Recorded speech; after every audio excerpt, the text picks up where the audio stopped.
ഓം നമ പാർവതീപതയേ ഹര ഹര മഹാദേവ. ഓം നമ ശിവായ നമോ. ഓം നമ ശിവായ ശിവായൈ നമോ. ഓം നമ ശിവായ ശുഭം ശുഭം ഗുരു ഗുരു ശിവായ നമോ. നമ്മുടെ ഇഷ്ട ദേവതയായിട്ടുള്ള തിരുവൈരാണിക്കുളം പാർവതി പരമേശ്വരന്മാരുടെ സന്നിധിയിൽ ചേർത്തല പള്ളിപ്പുറം കളത്തിൽ എന്ന് പറയുന്ന അക്ഷേത്രത്തിലെ കളത്തിൽ ശിവക്ഷേത്രം, അവിടെ ഏതായാലും ശിവരാത്രിയോടനുബന്ധിച്ച് ശിവരാത്രി ദിവസം തീരത്തക്ക രീതിയിൽ ഒരാഴ്ചയിലേറെക്കാലം 9 ദിവസക്കാലം നീണ്ടു നിൽക്കുന്ന പാരായണവും ആദ്യം അവസാനം എന്നുള്ള മട്ടിൽ അതിൻ്റെ ഉപക്രമവും ഉപസംഹാരവും നിർവഹിച്ചുകൊണ്ട് അതിസുന്ദരമായിട്ടുള്ള ബ്രഹ്മാണ്ഡ പുരാണം അരങ്ങേറുകയാണ്. പുരാണങ്ങളെപ്പറ്റി പഠിക്കുമ്പോൾ പുരാണങ്ങളിൽ ബ്രഹ്മപുരാണം ആദ്യത്തേതും ബ്രഹ്മാണ്ഡ പുരാണം അവസാനത്തേതും എന്നൊരു സങ്കല്പമുണ്ട്. ഏതായാലും ബ്രഹ്മാണ്ഡ പുരാണത്തെ നമ്മൾ കാണുന്നത് വളരെ പ്രാധാന്യമറിയിക്കുന്ന ചില സന്ദർഭങ്ങളുള്ളതുകൊണ്ടാണ്. ഏറ്റവും പ്രധാനപ്പെട്ട സന്ദർഭം എനിക്ക് തോന്നുന്നത്, നമ്മൾ നടത്തിയ വർഷങ്ങൾക്ക് മുമ്പ് നമ്മൾ ഈ സങ്കേതത്തിൽ നടത്തിയ ശിവപുരാണം, അത് നമുക്ക് അനുബന്ധമായിട്ട് ഈ ബ്രഹ്മാണ്ഡ പുരാണത്തിൽ കാണാം. ബ്രഹ്മാണ്ഡ പുരാണത്തിലെ ഏറ്റവും ശ്രദ്ധേയമായിരിക്കുന്ന ശിവപുരാണം നമ്മൾ വായിച്ചു തീർത്ത അതേ ശിവപുരാണം തന്നെയാണെന്നും നമുക്ക് കാണാൻ കഴിയും. അപ്പോൾ എല്ലാ തരത്തിലും അനുബന്ധമായിട്ട് ശിവന് പ്രാധാന്യം കൊടുക്കുകയും അതിന് തൊട്ടു മുൻപ് ഈ ബ്രഹ്മാണ്ഡ പുരാണത്തിലെ ആദ്യ ഭാഗങ്ങളെല്ലാം തന്നെ കഴിച്ചിട്ട് അതിസുന്ദരമായിട്ടുള്ള ലളിതോപാഖ്യാനത്തിലേക്ക് കടന്നു വരികയും അതുപോലെ തന്നെ ഏറ്റവും ശക്തന്മാരായിട്ടുള്ള മഹാഗണപതി അല്ലെങ്കിൽ മുരുകൻ ഇത്യാദി ദേവതാ വിഷയങ്ങളെയെല്ലാം തന്നെ അവതരിപ്പിക്കുകയും അതുപോലെ തന്നെ വളരെ ശക്തിയായിട്ടുള്ള ബാലാപരമേശ്വരി ആയാലും മാതങ്കി ആയാലും വാരാഹി ആയാലും അങ്ങനെയുള്ള ഇഷ്ട ദേവതകളെയെല്ലാം തന്നെ അവതരിപ്പിക്കുകയും ചെയ്യുന്ന അതിസുന്ദരമായിട്ടുള്ള ഒരു പുരാണമാണ് ബ്രഹ്മാണ്ഡ പുരാണം. അതിൻ്റെ തുടക്കഭാഗത്ത് ആദ്യ ഭാഗത്ത് പരശുരാമനോട് ബന്ധപ്പെട്ടും അതുപോലുള്ള അവതാര സ്വരൂപങ്ങളോട് ബന്ധപ്പെട്ടും വംശങ്ങളെയെല്ലാം തന്നെ വർണ്ണിക്കുന്നത് നമ്മൾ കാണുന്നുണ്ട്. സർഗാദി പഞ്ചലക്ഷണങ്ങൾ, സർഗം വിസർഗം സ്ഥാനം, അതെല്ലാം തന്നെ കഴിഞ്ഞിട്ട് വീണ്ടും നമ്മൾ കാണുന്ന വംശവും വംശാനുചരിതവും അല്ലെങ്കിൽ അത്തരത്തിലെ ഈശാനകഥ എന്ന് പറയുന്ന രീതിയിലും 5 കൂട്ടം പ്രധാനപ്പെട്ട വിഷയങ്ങൾ അല്ലെങ്കിൽ ലക്ഷണങ്ങൾ ഉൾക്കൊള്ളുന്നൊരു പുരാണം. അതിൽ വംശത്തെയെല്ലാം തന്നെ വംശാവലി, ഹേഹയ വംശമായാലും അല്ലെങ്കിൽ ഭൃഗുവംശമായാലും അതിനെയെല്ലാം തന്നെ വർണ്ണിച്ചുകൊണ്ട് അവതാര സ്വരൂപങ്ങളെ കാർത്തികവീരാർജുനെയും ജമദഗ്നിയെയും ഒക്കെ ബന്ധിപ്പിച്ചുകൊണ്ട് എല്ലാ തരത്തിലും പരശുരാമൻ എങ്ങനെയാണ് ക്രുദ്ധനായിട്ട് ക്ഷത്രിയ വംശത്തെ മുച്ചൂടും 21 വട്ടം സംഹരിച്ച് ഇത്യാദി കാര്യങ്ങളെല്ലാം തന്നെ അവതരിപ്പിക്കുന്നുണ്ട് ഈ പറയുന്ന ബ്രഹ്മാണ്ഡ പുരാണത്തിൽ. സർഗം മുതൽ ആദ്യത്തെ സൃഷ്ടി മുതൽ വിസർഗം മുതൽ ഇവ കാര്യങ്ങളെല്ലാം തന്നെ പ്രകീർത്തിക്കുന്ന ഈ പുരാണത്തിൽ നമ്മൾ ശ്രദ്ധിക്കുന്നത് വളരെയേറെ പ്രാധാന്യമറിയിക്കുന്ന കാതി ഹാദി ഇത്യാദി ആ ശ്രീവിദ്യാ സമ്പ്രദായത്തിലെ ശ്രീ വിദ്യ എന്ന് പറയുന്ന മന്ത്രത്തെയും അതിൻ്റെ അധിദേവതയായിരിക്കുന്ന ലളിതാ പരമേശ്വരിയുമാണ്. ആ ലളിതാ പരമേശ്വരി എന്തിന് അവതരിച്ചു എന്നും ആരെ കൊല്ലാൻ വേണ്ടിയിട്ടാണ് ഈ അമ്മയുടെ അവതാരം ചിതഗ്നി കൊണ്ട് സംഭൂതയായിട്ട് അമ്മ ഉണ്ടായത് എന്നും, ഏതായാലും ഭണ്ഡാസുരൻ എന്ന് പറയുന്ന കാമദേവന്റെ പുനർജന്മമായിട്ടുള്ള അസുരനെ നിഗ്രഹിക്കാനായിട്ട് അമ്മയുടെ ഈ പറഞ്ഞ പ്രാദുർഭാവവും അമ്മയുടെ അതിനുള്ള പോക്കും ആ യുദ്ധകോലാഹലങ്ങളും എല്ലാം തന്നെ വർണ്ണിക്കുന്ന ആ രംഗവും ഏതായാലും പ്രാധാന്യമറിയിക്കുന്ന ഉപാസനാ വൈദഗ്ധ്യത്തെ, വൈഭവത്തെ ചിത്രീകരിക്കുന്ന രംഗവും കൂടിയാണ്. അപ്പോൾ എല്ലാ തരത്തിലും പൂർവ്വഭാഗം എന്ന് നമുക്ക് വിശേഷിപ്പിക്കാവുന്ന ബ്രഹ്മാണ്ഡ പുരാണത്തിലെ ആദ്യ ഭാഗങ്ങളിൽ വംശവും വംശാവലിയും അല്ലെങ്കിൽ വംശാനുചരിതവും അല്ലെങ്കിൽ ഈശാനകഥയും ഇതെല്ലാം തന്നെ വളരെ ഭംഗിയായിട്ട് കൈകാര്യം ചെയ്തിട്ടുള്ള ഈ ബ്രഹ്മാണ്ഡ പുരാണത്തിൽ തുടർക്കഥയായിട്ട് നമ്മൾ ലളിതയെ കാണുമ്പോൾ ലളിതോപാഖ്യാനം ലളിതമായിട്ടുള്ള ഒന്നല്ല. അപ്പോൾ ലളിതമല്ലാത്ത ഈ ലളിതോപാഖ്യാനത്തിലാണ് നമ്മൾ ലളിതാ സഹസ്രനാമം 1000 നാമങ്ങളെ കൊണ്ട് എന്തെല്ലാം പ്രാധാന്യങ്ങളാണ് നമ്മൾ അറിയുന്നത്. ഇതെല്ലാം തന്നെ നമുക്ക് കളത്തിൽ തിരുവൈരാണിക്കുളം മഹാദേവ ക്ഷേത്രത്തിൽ നമ്മൾ നടത്താൻ പോകുന്ന ഫെബ്രുവരി മാസത്തിൽ നമ്മൾ നടത്താൻ പോകുന്ന 16-ാം തീയതി മുതൽ 26-ാം തീയതി വരേക്ക് നീണ്ടു നിൽക്കുന്ന അതിഗംഭീരമായിരിക്കുന്ന ഈ സത്രം, അത് വാസ്തവത്തിൽ വിചിന്തന സത്രം എന്നാണ് പേര് ഇട്ടിരിക്കുന്നത്. ബ്രഹ്മാണ്ഡ പുരാണത്തിൻ്റെ വിചിന്തിക്കുക, നല്ലപോലെ ചിന്തിക്കുക, വിശേഷണ ചിന്തിക്കുക, അങ്ങനെയുള്ള ഈ സത്രത്തിലേക്ക് എല്ലാവരും തന്നെ എത്തിക്കൂടണമെന്ന് പറയാൻ പ്രത്യേകിച്ചൊരു കാരണമുണ്ട്. അവിടെ അവതരിപ്പിക്കപ്പെടുന്നത് മഹത്തായിട്ടുള്ള പല കാര്യങ്ങളുമാണ്.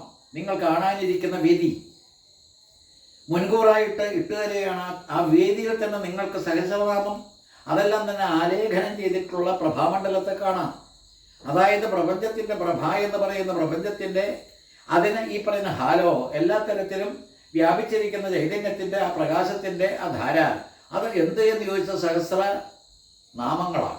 ഏതൊരു സഹസ്രനാമങ്ങളെ കൊണ്ടാണോ ഈ ലളിതാ സഹസ്രനാമം എന്ന് പറയുന്ന കൃതി വശിന്യാദി വാഗ്ദേവതകൾ സാക്ഷാൽ ജഗദീശ്വരിയെ പൂജിച്ചത്, ആ മന്ത്രങ്ങളെല്ലാം തന്നെ ആലേഖനം ചെയ്ത അതിസുന്ദരമായിരിക്കുന്ന പ്രഭാമണ്ഡലവും അതിൻ്റെ ഉള്ളിൽ സാക്ഷാൽ ലളിതാ പരമേശ്വരി രാജരാജേശ്വരി ഭാവത്തിലുള്ള ആ ജഗദീശ്വരിയും ഗണപതിയും അതുപോലെ തന്നെ മുരുകനും ഇത്യാദി ആ ദേവതാ വിഷയങ്ങളും എല്ലാം തന്നെ അലങ്കരിക്കപ്പെട്ട് വളരെ ഗംഭീരമായിട്ടുള്ള സത്രം നടക്കുകയാണ് ഈ പറയുന്ന മഹാശിവരാത്രി വേളയിൽ. എല്ലാ തരത്തിലും നമ്മുടെ ക്ഷേത്രത്തിൽ പ്രധാനപ്പെട്ട സുദിനമായിരിക്കുന്ന മഹാശിവരാത്രി അതിന് മുൻപായിട്ട് തന്നെ അതിഗംഭീരമായിട്ട് ഈ പറയുന്ന ലളിതോപാഖ്യാനം അല്ലെങ്കിൽ ലളിതാപരമേശ്വരിയെ ചുറ്റിപ്പറ്റിയുള്ള കഥകളും ആ അമ്മയുടേതായിട്ടുള്ള പ്രാധാന്യം മന്ത്രത്തിൻ്റെ ദീക്ഷയും മന്ത്രത്തിൻ്റെ പ്രാധാന്യവും എല്ലാം തന്നെ കടന്നു വരുന്നുണ്ട്. അഗസ്ത്യ മഹർഷി എന്ന് പറയുന്ന മഹർഷി എങ്ങനെ കാതിവിദ്യയ്ക്ക് ഉടമസ്ഥനായി എങ്കിൽ എങ്ങനെയാണ് ഈ പറയുന്ന ലോപാമുദ്ര എന്ന് പറയുന്ന അഗസ്ത്യ മഹർഷിയുടെ ഭാര്യ ഹാദി വിദ്യയ്ക്ക് ഉടമസ്ഥയായി? കാതി ഹാദി എന്നെല്ലാം പറയുന്ന വിദ്യകളെല്ലാം തന്നെ പ്രദർശിപ്പിക്കുന്ന അത്യന്തം ഗഹന ഗംഭീരമായിരിക്കുന്ന സംഗതികൾ അവതരിപ്പിക്കപ്പെടുന്ന ഒരു പ്രത്യേക പുരാണവും കൂടിയാണ് ഈ ബ്രഹ്മാണ്ഡ പുരാണം.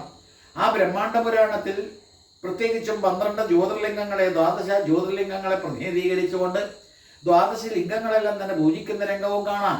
വെളുപ്പാങ്കാലം മുതൽ അകത്ത് നടക്കുന്ന താന്ത്രിക മാന്ത്രിക വിഷയങ്ങളും തന്ത്രിമുഖമായിട്ട് ചെയ്യുന്ന കൃത്യങ്ങളും ആ കാര്യങ്ങളും എല്ലാം തന്നെ ഒരിടത്ത് നടക്കുമ്പോൾ പുറത്താണെങ്കിലോ ഉച്ചസമയത്ത് ഗംഭീരമായിട്ട് നടക്കുന്ന 11 മണി മുതൽ 1 മണി വരേക്കുള്ള പ്രഭാഷണം, അതിൽ നമ്മൾ കൈകാര്യം ചെയ്യുന്ന ലളിതാ സഹസ്രനാമാദി കാര്യങ്ങളിലുള്ള അതിഗംഭീരമായിരിക്കുന്ന അർത്ഥതലങ്ങൾ, ഇതെല്ലാം തന്നെ അന്വേഷിച്ചു പോകുന്ന ഒരു അനുവാചക സംഘത്തെ അല്ലെങ്കിൽ അത്തരത്തിൽ അന്വേഷിക്കുന്ന സാധക സംഘത്തെ നമുക്ക് ഇത്തവണ ഈ പറയുന്ന തിരുവൈരാണിക്കുളം ക്ഷേത്രത്തിൽ സംഘടിപ്പിക്കണം.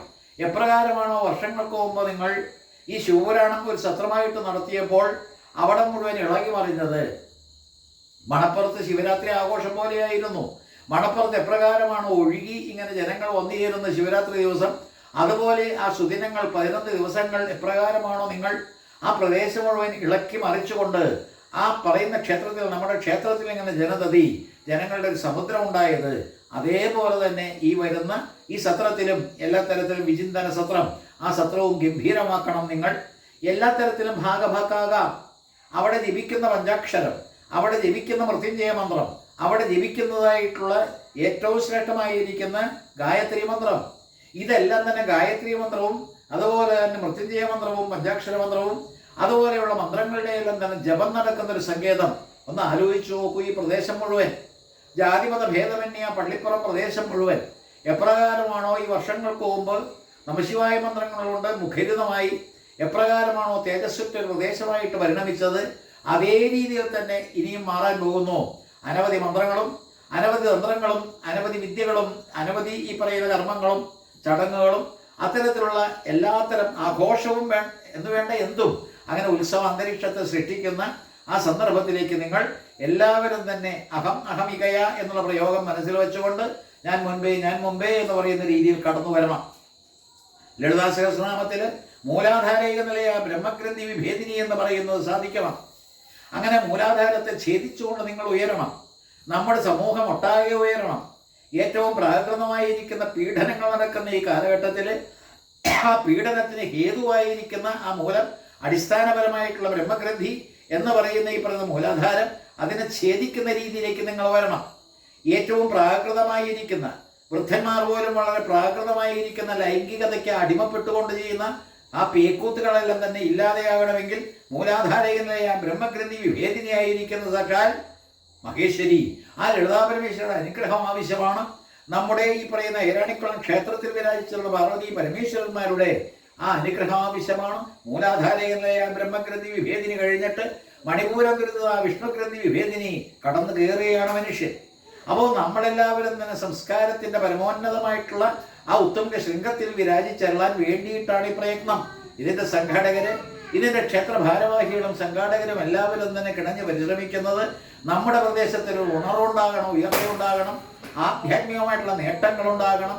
എല്ലാ തരത്തിലും ശാരീരികമായിട്ടുള്ള വ്യായാമങ്ങൾ വിരൂപമാക്കിക്കൊണ്ടിരിക്കുന്ന ഈ കാലഘട്ടത്തിൽ മനുഷ്യന്റെ ശരീരത്തെയും ബുദ്ധിയെയും മനസ്സിനെയും എല്ലാം തന്നെ എല്ലാ തരത്തിലും വിരൂപമാക്കിക്കൊണ്ടിരിക്കുന്ന ഈ കാലഘട്ടത്തിൽ അതിന് മാറ്റം വരാനും നല്ല സംസ്കാരത്തിന്റെ ഉടമകളായിട്ട് എല്ലാവരും മാറാനും ഇത്തരത്തിലുള്ള ക്രിയകൾ, അവിടെ നടക്കുന്ന ക്രിയകൾ, അതിനുള്ള ആ സ്വാധീനമെല്ലാം തന്നെ മനസ്സിലാക്കിക്കൊണ്ട് ജനങ്ങളെല്ലാം തന്നെ ഇളകി മറിയട്ടെ.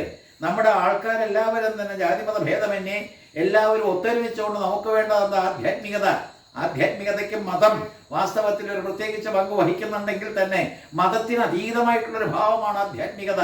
മതങ്ങളെല്ലാം തന്നെ പഠിപ്പിക്കുന്ന ആധ്യാത്മികത നമുക്ക് കിട്ടിക്കഴിഞ്ഞാൽ പിന്നെ മതങ്ങൾ വേണ്ട. അതുകൊണ്ടാണ് സ്വാമി വിവേകാനന്ദൻ പറഞ്ഞത്, ഈ മതം എന്ന് പറയുന്ന ഒരു ചൂണ്ടുവലകയാണ്. ആ ചൂണ്ടുവലകയിലൂടെ കടന്നു ചെന്നിട്ടുണ്ടെങ്കിൽ നമുക്ക് ഏതാണ്ട് സ്ഥലത്തെത്തിക്കഴിഞ്ഞാൽ മതത്തെ നമുക്ക് മാറ്റിക്കളയാം. അപ്പോൾ എല്ലാ മതങ്ങളും നമ്മൾ സ്വീകരിച്ചുകൊണ്ട് മതത്തിലൂടെ കടന്നു കയറി ആധ്യാത്മികതയുടെ പരമോന്നത ശ്രേണി ആ ഹിമാലയ ശൃംഗത്തിൽ, കൈലാസ ശൃംഗത്തിൽ വർദ്ധിക്കുന്ന രീതിയിലേക്ക് നമ്മളെ നയിക്കുന്ന ഒരു പ്രത്യേക സന്ദർഭമാണ് ആ ഫെബ്രുവരി മാസം 16-ാം തീയതി മുതൽ 26-ാം തീയതി വരെ. അതെല്ലാം തന്നെ നോട്ടീസെല്ലാം തന്നെ നിങ്ങളുടെ മുമ്പിലേക്ക് എത്തും. എന്തെല്ലാം കാര്യങ്ങളാണ്, ചടങ്ങുകളാണ് നടക്കാൻ പോകുന്നതെന്നും സവിസ്തരം അതിലുണ്ടാകും. ഞാൻ പറഞ്ഞ സംഗതികൾ മറക്കാതിരിക്കുക. ജപധ്യാനങ്ങളിലൂടെ, ഭസ്മ രൂപീകരണത്തിലൂടെ, ഭസ്മജപത്തിലൂടെ, പഞ്ചാക്ഷര ജപത്തിലൂടെ, അതുപോലെ മൃത്യുഞ്ജയ മന്ത്രത്തിലൂടെ, അതുപോലെ ഏറ്റവും ശ്രേഷ്ഠമായിരിക്കുന്ന ഗായത്രി മന്ത്ര ജപത്തിലൂടെ, അതുപോലെ ശ്രീരുദ്രം, ചമകമിത്യാദി ആ വൈദികമായിട്ടുള്ള ആ മന്ത്രങ്ങളിലൂടെ, സ്തോത്രങ്ങളിലൂടെ, സ്തുതികളിലൂടെ, താന്ത്രികമായിട്ടുള്ള പ്രക്രിയകളിലൂടെ ആ തന്ത്രം എന്ന് പറയുന്ന പ്രയോഗിച്ചുകൊണ്ട് ആചാര്യ തപസ്സ എന്ന് പറയുന്ന ക്ഷേത്ര ചൈതന്യവർദ്ധനത്തിന് ഉതകുന്നതായിട്ടുള്ള കാര്യങ്ങൾ ചെയ്തുകൊണ്ട് നാം ആ ദിവസങ്ങൾ കൈകാര്യം ചെയ്യുന്നു. അതിസുന്ദരമായിരിക്കുന്ന വേദികൾ രണ്ടുണരും. ഒന്ന് വാസ്തവത്തിൽ വൈകുന്നേരത്തെ പ്രസംഗത്തിനുള്ള വേദി, അതുപോലെ തന്നെ പകൽ ഉച്ചയ്ക്ക് ഈ പറയുന്ന 11 മണി മുതൽ 1 മണി വരേക്ക് വളരെ ഭംഗിയായിട്ട് നടത്തപ്പെടുന്ന ഒരവലോകനം, വായിച്ചു പോകുന്ന ഭാഗങ്ങളിൽ അടങ്ങിയിരിക്കുന്ന കാര്യങ്ങൾ ബ്രഹ്മാണ്ഡ പുരാണത്തിലൂടെ നമ്മൾ ഗ്രഹിക്കേണ്ടത് അതെല്ലാം തന്നെ കടന്നുകൂടി അതെല്ലാം തന്നെ പറയുന്നതും പ്രഗത്ഭാദികളായിട്ടുള്ള അനവധി പ്രഭാഷകന്മാരായിരിക്കും. വൈകുന്നേരത്തെ പ്രഭാഷണം അതുപോലെ തന്നെ നമ്മൾ അറിയേണ്ട പല കാര്യങ്ങളും ഇങ്ങനെ ഉപഗൂഹനം ചെയ്തു വച്ചിരിക്കുന്ന അനവധി പുരാണങ്ങളിൽ വളരെ ശ്രദ്ധേയമായിട്ടുള്ള ബ്രഹ്മാണ്ഡ പുരാണം, അതിൽ പ്രത്യേകിച്ച് ലളിതോപാഖ്യാനം എന്ന് പറയുന്ന ശ്രേഷ്ഠമായിരിക്കുന്ന ഒരു ഭാഗം ഉള്ളതുകൊണ്ട് അതിനെ തുടർന്ന് അനുബന്ധമായിട്ട് ശിവപുരാണവും കൂടി കടന്നു വരുന്നതുകൊണ്ട് നമ്മളെല്ലാവരും തന്നെ അതിനെ ഉറ്റുനോക്കുക, അതിൽ നിന്ന് മാക്സിമം നമ്മൾ ഊറ്റി കുടിക്കുക.